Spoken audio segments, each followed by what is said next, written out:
ഞാൻ ഉറക്കപ്പായെന്ന് എനിക്ക് വന്നപ്പോൾ ആദ്യം കണ്ട കാഴ്ച അമ്മയും ഉണക്കത്തേങ്ങയും തമ്മിലുള്ള അങ്കംപയറ്റിലാണ്.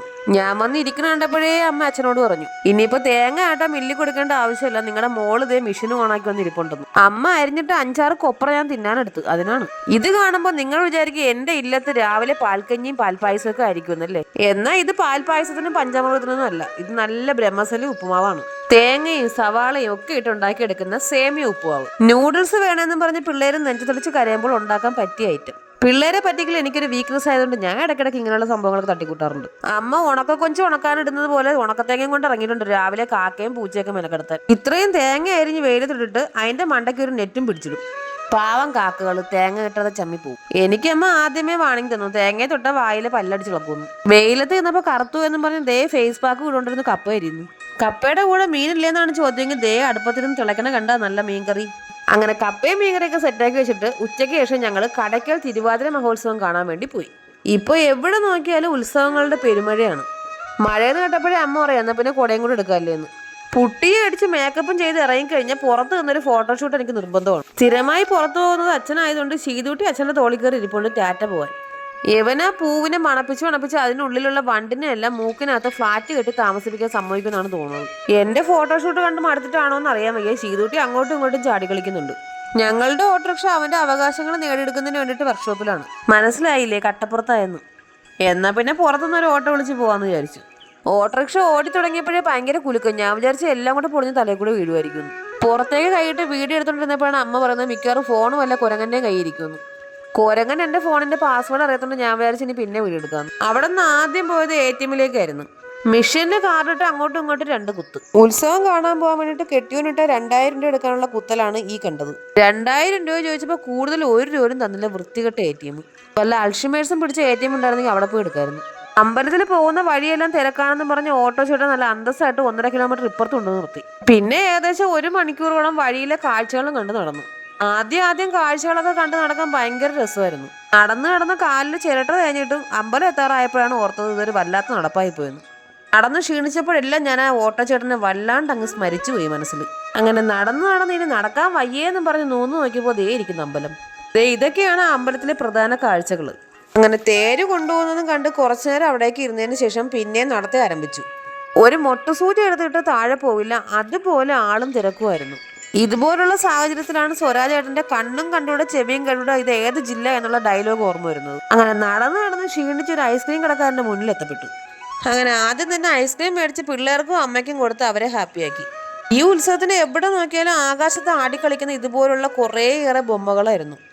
പിന്നെ അവിടെ നിന്ന് പുറത്തിറങ്ങി തേര് കൊണ്ടുപോകുന്നതും അവരുടെ ആർപ്പ് വിളികളും ആഘോഷങ്ങളും ഒക്കെ കണ്ട് കുറേ നേരം അവിടെ ഇരുന്നു. ചീതുകുട്ടിക്ക് എപ്പോൾ ദേഷ്യം വന്നാലും അവൾ പരിസരം നോക്കാതെ ഇതുപോലിരുന്ന് ആടിക്കളയും. ഇവള് കഴിഞ്ഞ ജന്മത്തിൽ വല്ല മയിലാട്ടക്കാരനും ആയിരുന്നു എന്തോ. അമ്പലക്കുളം കണ്ടില്ലേ, ദീപങ്ങൾ കൊണ്ട് അലങ്കരിച്ചിട്ടേക്കുവാണ്. കുളത്തിലെ വെള്ളത്തിൽ ഇറങ്ങിയ ഷോക്ക് അടിക്കുന്നു വിചാരിച്ച് ഞാനും മോനും ആ പരിസരത്തോനും പോയില്ല. എനിക്ക് അല്ലെങ്കിൽ ഈ റിസ്ക് എടുക്കുന്ന ഒരു പരിപാടിയിലും വലിയ താല്പര്യമില്ല.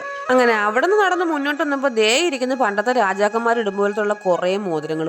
ഇതെല്ലാം ചെമ്പാണെന്നാണ് അവരവകാശപ്പെടുന്നത്. ഈ മോതിരങ്ങൾക്കൊന്നും ചെമ്പുമായിട്ട് കഴിഞ്ഞ ജന്മത്തിൽ പോലും ഒരു ബന്ധം ഉണ്ടായിട്ടുണ്ടെന്ന് എനിക്ക് തോന്നുന്നില്ല.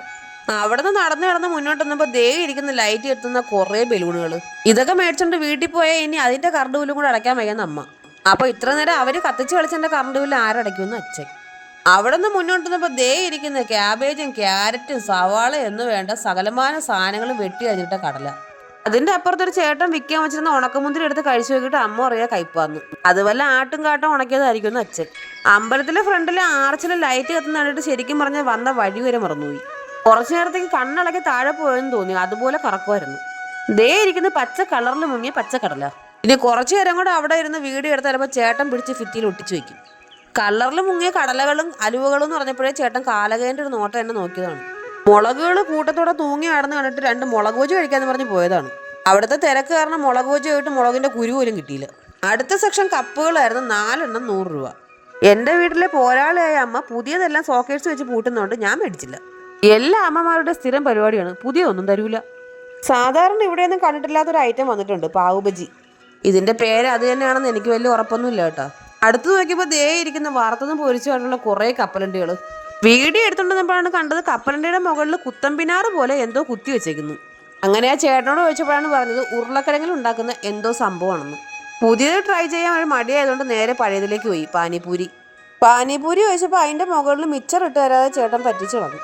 അമ്മ ചോദിക്കാൻ നീ മിച്ചർന്ന് തന്നെയല്ലേ പറഞ്ഞതെന്ന്. അതെ, ഞാൻ മിച്ചർന്ന് തന്നെയാണ് പറഞ്ഞത്. അങ്ങനെ അവിടെ നിന്ന് പാനിപൂരിയും തൊട്ടിട്ട് ഇറങ്ങി നടന്നപ്പോൾ ദേ ഇരിക്കുന്ന പണ്ടത്തെ നൊസ്റ്റാൾജിയ കൊഴുന്ത്. ഈ സാധനത്തിന്റെ മണം ഉണ്ടല്ലോ, ഒരുപാട് നൊസ്റ്റാൾജിയ ഫീലിങ്സ് ചെയ്യുന്ന സാധനമാണ്. അങ്ങനെ അതിന്റെ മണം അടിച്ച് കിറങ്ങിയിരുന്നപ്പോൾ ദേ വരുന്ന നമ്മുടെ വീഡിയോ കണ്ട് സപ്പോർട്ട് ചെയ്യുന്ന കുറച്ച് ആൾക്കാർ. ഒരുപാട് സബ്സ്ക്രൈബേഴ്സിനെയും നമ്മുടെ ചാനൽ സപ്പോർട്ട് ചെയ്യുന്നവരും കണ്ടെങ്കിലും എല്ലാവരുടെയും വീഡിയോ എടുക്കാൻ പറ്റിയിട്ടില്ല. കാരണം അതുപോലെ തിരക്കായിരുന്നു കേട്ടോ. ഇവിടെ നോക്കിയാലും ദേ ഈ സാധനം ഉണ്ടായിരുന്നു. പക്ഷെ എന്താണിതെന്ന് എനിക്ക് മനസ്സിലായില്ല. എൻ്റെ മോന് ഐസ്ക്രീം തീരെ ഇഷ്ടമല്ലാത്തതുകൊണ്ട് ദേ ഈ കുത്തിക്കയറ്റിക്കൊണ്ടിരിക്കുന്നത് 4ാമത്തെ ഐസ്ക്രീമാണേ. അങ്ങനെ അവനെ മാത്രം കുറ്റം പറഞ്ഞിട്ട് കാര്യമില്ല. മുള്ളിൻ്റെ മൂട്ടിൽ മുള്ളല്ലേ കുരുക്കുകൂടുന്ന അച്ഛൻ. അങ്ങനെ 2 കയ്യിൽ 2 ഐസ്ക്രീം വെച്ച് വീഡിയോ എടുത്തുകൊണ്ടിരുന്നപ്പോൾ ദേ വരുന്ന അടുത്ത സബ്സ്ക്രൈബേഴ്സ് ഐസ്ക്രീം കുടിക്കാനുള്ള ആക്രാന്തത്തിൽ അവരുടെ വീഡിയോ എടുക്കാൻ മറന്നുപോയി. രാത്രി ആകുമ്പോൾ ആള് കുറയല്ലോ എന്ന് വിചാരിച്ച് നോക്കിയിരുന്നപ്പോൾ ഞങ്ങൾക്ക് മുന്നിൽ ദേ വരുന്ന തിര ഇളകിയതുപോലെ ആളുകളുടെ ഒരു കൂട്ടം. സമയം വൈകും തോറും ആള് കൂടുന്നതല്ലാണ്ട് കുറയുന്നേ ഇല്ല. ഇനി അവിടെ നിന്ന് ആളുകളുടെ ചവിട്ട് കൊണ്ട് ചക്കി പുളിക്കിന്നാവുന്നുള്ളത് കൊണ്ട് നേരത്തെ വീട്ടിൽ പോകാമെന്ന് വിചാരിച്ചു. തിരിച്ചു വരുന്ന വഴിക്ക് ഒരു കുലുക്കി സർബത്തും കുടിച്ചു. കുലുക്കി സർബത്തിനെ കൂടെ പറയിപ്പിക്കാനുണ്ടാക്കിയ കുലുക്കി സർബത്ത് ഒട്ടും കൊള്ളില്ലായിരുന്നു. പിന്നെ 100 രൂപ കൊടുത്ത് പിള്ളേർക്ക് കളിക്കാൻ ഒരു ഡൈനോസറിനെ മേടിച്ച്. ഇന്നീ തിരക്കിനകത്തുനിന്ന് ഓട്ടം കിട്ടിയാൽ വീട്ടിൽ പോവാം, ഇല്ലേ നടന്ന് കിടന്ന് വീടെത്തുമ്പോൾ നാളെ ആവുമെന്ന് അച്ഛൻ. എന്തായാലും നടന്ന് കിടന്ന് നട്ടം തിരിയുകയും ചെയ്യും, നട്ടല്ലും ഓടിയും. എന്നാൽ പിന്നെ ഇച്ചിരി നേരം ഇരുന്നിട്ട് പോകാമെന്ന് വിചാരിച്ചു. ഇന്നത്തെ വീട്ടുവിശേഷങ്ങളും ഉത്സവ കാഴ്ചകളും ഇത്രയേ ഉള്ളൂ. നമ്മുടെ ചാനൽ എല്ലാവരും സബ്സ്ക്രൈബ് ചെയ്ത് സഹായിക്കണേ. ടാറ്റാ.